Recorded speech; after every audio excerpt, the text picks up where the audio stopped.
previous games itong dalawang teams na to. Always 4 sets or 5 sets.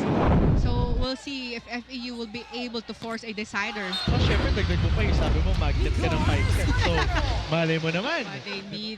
They need to sustain their momentum, especially na importante itong set number 3 for FEU Tamaraws. And they can't be tentative. They have to be intentional, just like that block by Peng Tagibolos has been doing a silent leadership. Yes. Hindi siya ganun ka-vocal, Yeah. right? But Greg and Cheta will be serving. Oh, that is going to be off the hands of Dula.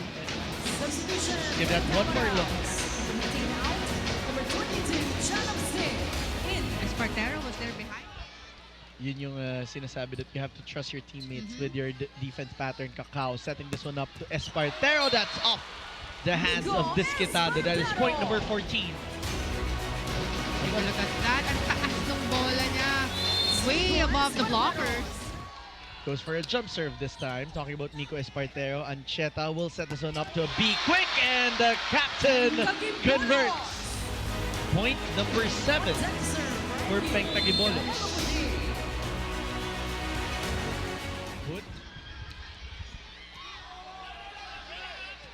Bump set going up to between through the blockers. Ordiales will try again. Off speed. Popped up with a pancake. There was a floor touch already. Everyone waiting for strong hits, but we're seeing Ordiales variating his hits. Drop ball and soft touch on the cross court. Oh, that's strong. Gapultos picking that one up. Disquitado will try that through the blocks of Lyric Mendoza. That was a tough. It's good for Jade Disquitado. The timing was very good from him as well. 2 Bulldogs now in double digits. But I think the scouting also of NU is working well for their Definitely side. there. Between with that serve. That set to Mukaba will check in. Yeah, good time to activate the middle attackers also for NU. Once upon a time was the coach of the Tamaraws. Espartero getting a check this time.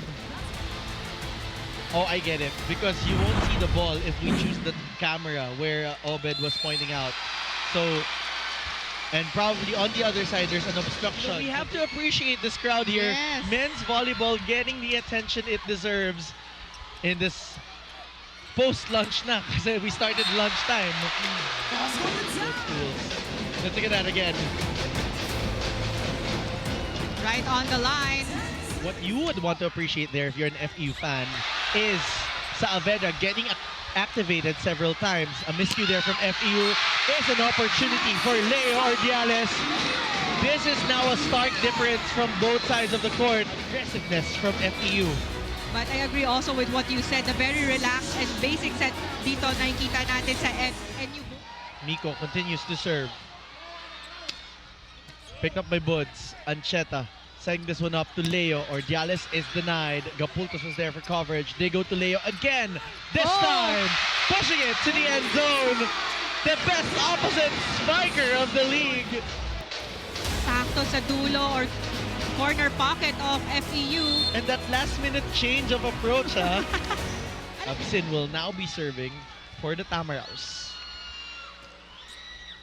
Gapultos with that first ball. Ancheta going up to Ordiales. And there you go on top of the blockers. That was Leo Ordiales targeting zone 6. Na nahihirapan makahabol yung blockers ng FEU.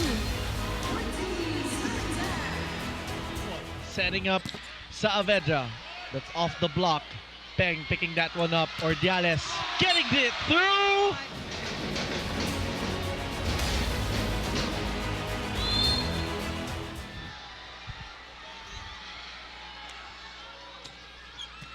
Saavedra with that serve. Ancheta putting this one up for Disquitado. Oh, a miscue on that first ball. Espartero having trouble.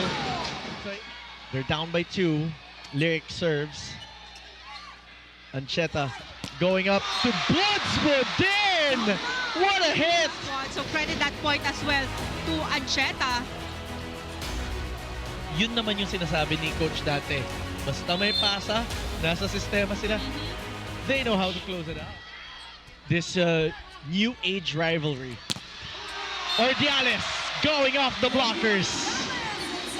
That is... And Buds Budin. Ancheta with that serve. Absin with that pickup. Absin is denied by Peng. Espartero will try. That gets through. I love the grit there from Espartero. Yung binitawad siya ni Leo. Tapos biglang sabi niya, ikaw cross-court na to. Naku, ganyan ka din dati. Younger Nico. years. Yeah. What a time. Nico with that serve. Ordiales with that push.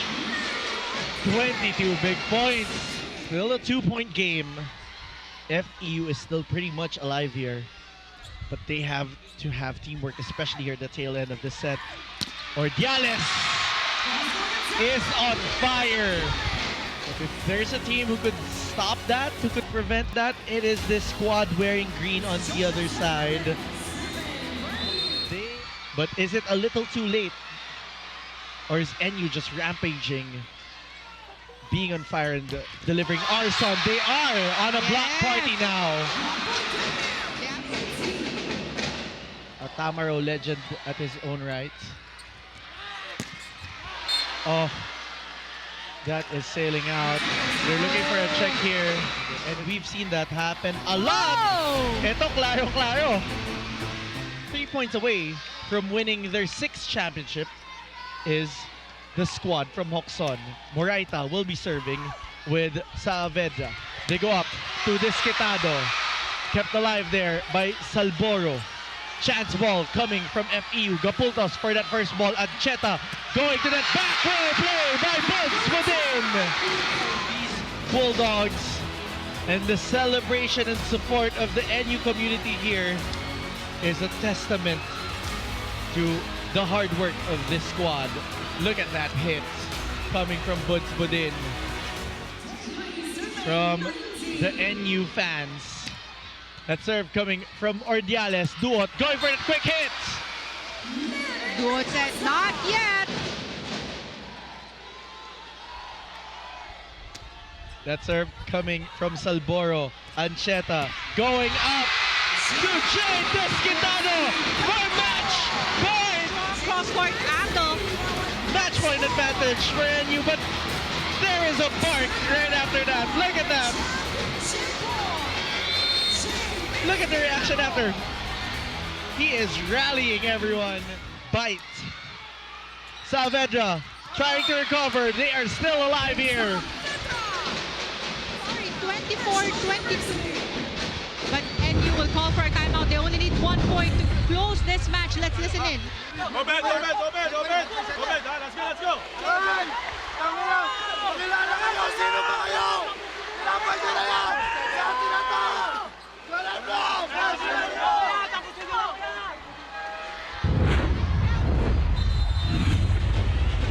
One last rally. One last battle cry.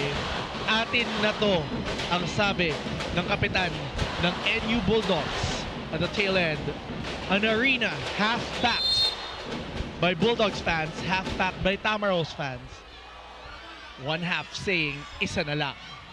Championship point moments again as Ancheta sets up Bokaba for the win! This is an odyssey for their 6th crown. The journey has not been perfect for the Bulldogs, but just like the odyssey, it ends with a homecoming of their 6th consecutive title back to Hoxon. A new era and a new age of dynasty in men's volleyball. This is a very good game from the NU Bulldogs. They started really strong in set number 1, and they were able to take control all throughout the set. This is the first time that they met in straight sets where NU won. Like what you mentioned during their previous games, always extended sets, extended match, but this time straight set win by the NU Bulldogs. taking their 6th championship for the UAAP. What a season for the Bulldogs. They were able to repeat what happened last year, where they were not the #1 seeded team. Even lost games against FEU, the #1 seeded team, and they were able to win the crown. This time in 2 straight games. And closing it off with that Mokaba kill. Obed Mokaba has been quite silent here in the 3rd set. That was just his 2nd point here in the 3rd set. A big congratulations to National University for winning their 6th straight title.